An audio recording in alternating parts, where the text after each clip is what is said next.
Hey everybody, this is a feature update for TiXL, a free open source software to create live visuals and motion graphics. Today we will have a look at our new shader graph feature. I'll give a complete overview and show you how you can use it in your projects. We are super excited about this update because it extends TiXL shader pipeline from fixed predefined shaders, one per operator, to a new system that allows users to combine multiple operators to define a new shader function that is compiled on the fly. This makes things much more flexible while keeping the basic building blocks small and clean. Here are some examples of some traditional shaders. A simple particle effect using a volume force, a simple selection of points, and a mesh sphere. In each case, we use completely different methods to define and use that volume. Sadly, all of them replicate similar code and add similar parameters. This is just a simple example to make a point, but you can find similar patterns all over TiXL's operators. From generating textures to particle forces to mesh displacement effects. With the new shader graph system, we can replace the 3 nodes with a single spheres field. On the left, we have our volume surface force driving particles into this spherical container. And we can use the same shape to select points, in this case driving the radius. The next one is special though, because we are using ray marching to render this volume.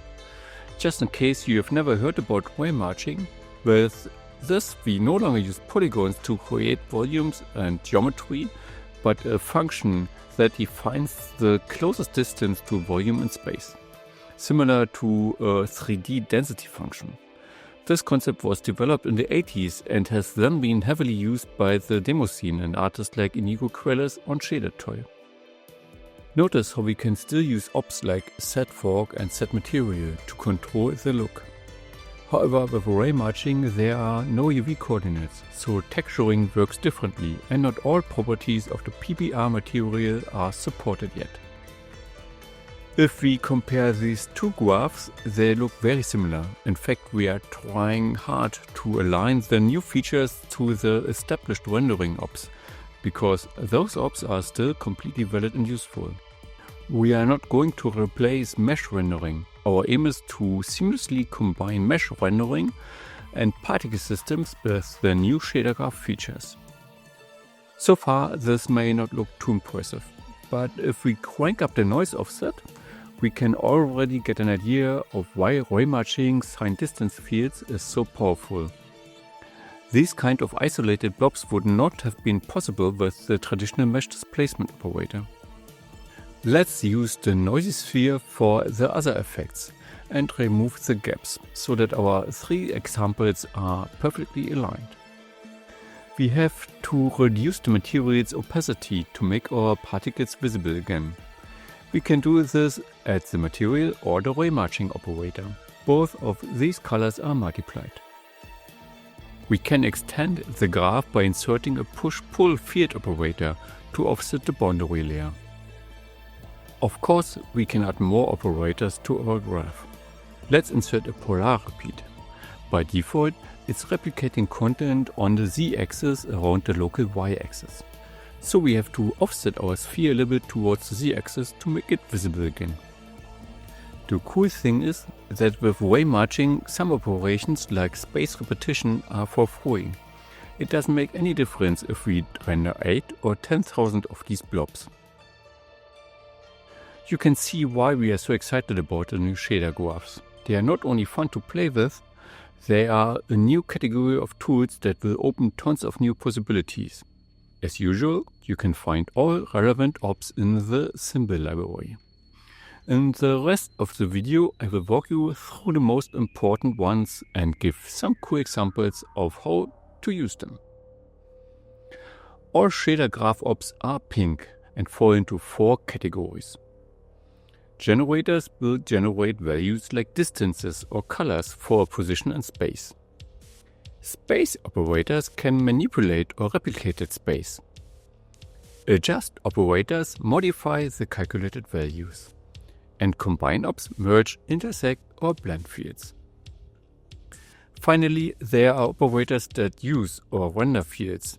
We already saw some examples earlier, and I will show more later.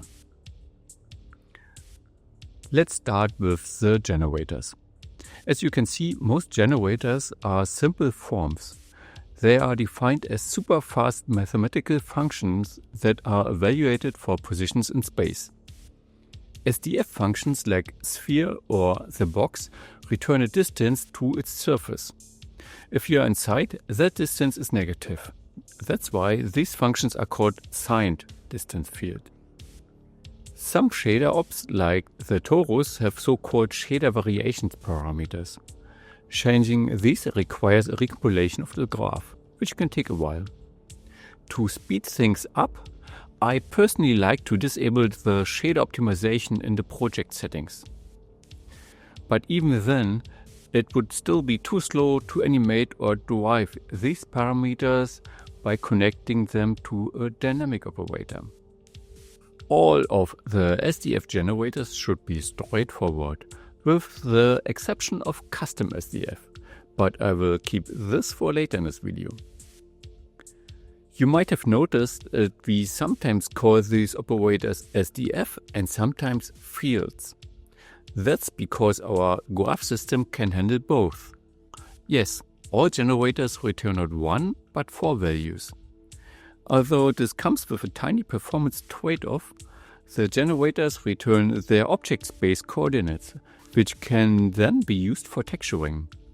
Additionally, fields can also return RGB colors, which is great, for instance to procedurally colorize meshes, like in this example. I will talk more about this unified graph concept later.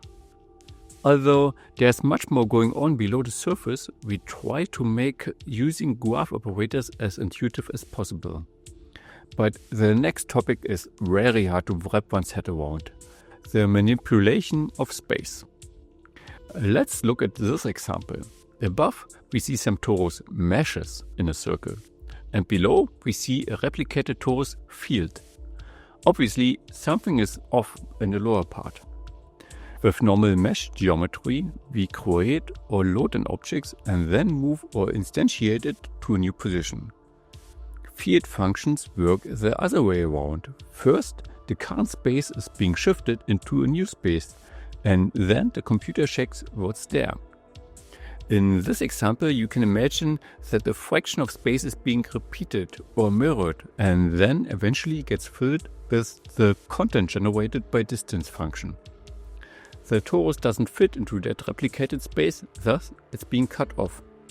I imagine this as some kind of strange labyrinth of magically connected rooms. Each position in space defines at which room we teleport next.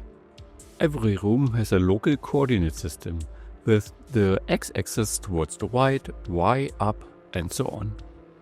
And once again, each position in that room can teleport you to another room. Like Alice in Wonderland, walking through a door could make you smaller or turn the ceiling upside down. But once you enter, every room would look normal to you, with yet another local coordinate system in the middle of the floor and x pointing towards the right. Some positions that are very close together could lead to totally different rooms, but never to more than one, and objects crossing such a boundary will cause artifacts. If you are totally confused, welcome to the club, but I promise you that when playing around it will eventually click. In our case, we can enable the polar repeats mirror option to avoid artifacts. If you now question why would anybody want to use SDF if it's so complicated, well, check this out. We can nest multiple repeats and quickly create very complex geometry. Remember, these are not geometry instances. It's magically split space. It literally makes no difference how many repetitions are generated. Operations are applied from bottom to top, and we can rearrange the order of the operators for different effects. As you can see, most space operators are about repeating or voiding space, but there are some, like bend and twist, that fall into a different category. Unlike space folding, these functions corrupt the space and make it hard for the ray matching method to render correct results.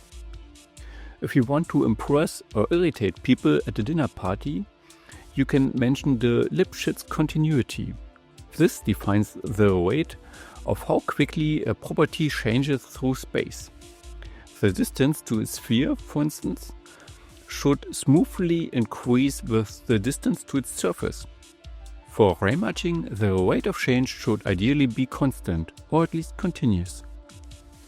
We can use the visualize field distance operator to analyze our field and move it around to get a better understanding of how the field forms in space. When we increase the twisting, our field becomes more and more distorted. Our contour lines, which ideally should have an equal distance, get squished, which leads to rendering artifacts. Some people, like me, like noise, but well, it's easier to add than to get rid of. One possibility to reduce the problem is to decrease the step size factor in the ray match field operator. But it can't do wonders and comes with reduced rendering performance. The third category of field operators adjust distance fields by adding or subtracting a value to the distance. We have seen the push-pull SDF earlier, which shrinks or grows an object. The add noise operator is similar, but adds a 3D noise function to the distance. This can look cool, especially when animating the offset, but large values quickly result in rendering artifacts that will require a reduced step size. The fourth group of operators combine fields, and I think it's one of the coolest things about SDF. Let's have a look at the combine SDF operator. I personally like to use the mouse wheel while holding the control key to experiment with the different combine methods. For example, I really enjoy intersecting complex fractals with a box to study their structure. You can use many combine operators to build complex structures and frequently adjust the K parameter to control the blending smoothness. The awkwardly named stair combine has an additional parameter that controls the number of grooves or stairs, which can lead to some really funky retro architecture designs. Generating SDFs can be addictive, but when we talk about ray matching and SDFs, we have to talk about two things: performance and aliasing. By now, you will have learned that the operators of a shader graph are combined into a bunch of functions that are called frequently. With a max step count of 100 and some additional evaluations for shading and material, this leads to roughly 200 million calls for a single frame in Full HD resolution. Yes, that's a large number. So the next time a gamer friend tells you that their new graphics card is fast enough for everything, you can comfortably say, "Hold my drink." To optimize the ray matching parameters, it helps to understand the surprisingly simple algorithm behind it. I prepared this little op here to visualize it. For each pixel of the image, we follow the view ray, shown here in pink. The starting point of our journey is the camera. From here, our distance function tells us the distance that we can safely move forward without hitting anything. So we move forward by that distance, and now we repeat the process until the distance is smaller than our min distance parameter, or we exceed the maximum step count. The first time I understood the simplicity of this algorithm, I was completely blown away. For sharp edges and fine details, you will need a very small min distance parameter, which increases the required step count. You can play with these values to optimize rendering performance or to get strange psychedelic looks. Okay, now we have a position close to the surface, but to shade it, we need to compute the normal vector that defines the surface orientation. For this, we sample 4 nearby points with a distance controlled by the normal sampling parameter. You can use smaller distances for sharp edges, or slightly increase the value for a more organic look. Now it's finally time to talk about the awesome custom SDF operator. I know that writing shader code sounds intimidating to many people, so I'm not going into detail here. But if you want to know more, there's a whole article about it in the wiki. Initially, this operator started as a playground for live coding distance functions, like shader toy, but only for the distance fields. But a friend of mine pointed me towards the super extensive fractal collection by the incredible John Baker. Converting these from GLSL to TiXL HLSL code is very simple. You can check out the article on our wiki. Once converted, you can replace the magic numbers with the playground variables offset A, B, C and D and save it as a preset. Creating new fractals is then just a matter of minutes, and playing with the parameters is quite the trip. Oh, and of course you can hold Alt to blend the presets. So this video is already getting quite long, but I quickly want to highlight 2 more applications for fields. First, fields are awesome to derive particle effects. Let's build a quick example. We start with some line points and emit them into a particle system and draw them as points. We click on the forces and select the volume field force. This will use an SDF field to define a surface that our particles are attracted or repelled from. It requires a field input, so we can add a simple torus field. Field volume force already comes with a bunch of presets, and it is fun to play with the parameters. But playing with the field is even more powerful. We can insert a transform field operator, connect the rotation to a Perlin noise 3 and increase its amplitude. Of course, this force can be combined with other forces, so we could invert the volume and add a directional force to turn our torus into some kind of particle container. Since we don't have to rematch this field with multiple steps, it's super fast to use it as a particle force. And finally, we can use fields also to select and modify points. When I'm talking about selection, I actually mean setting the points fx1 or fx2 attribute that can then be used to control other effects. Once again, a simple example says more than 1000 words in German accent. Let's create a grid of points and reduce its depth so it's only a plane. Now we can use these points to instantiate cubes and insert an add noise operator to move them around.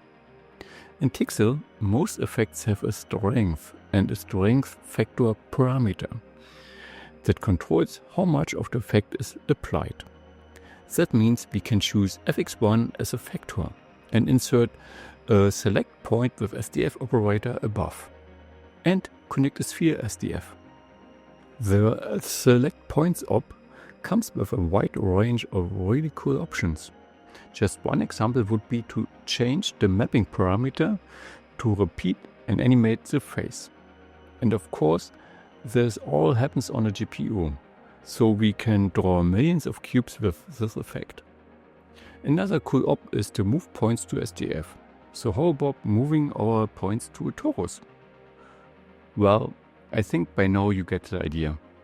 TiXL has a lot of nice shader graph ops to play with, and there are even more cool ways to combine them. So what's next for TiXL?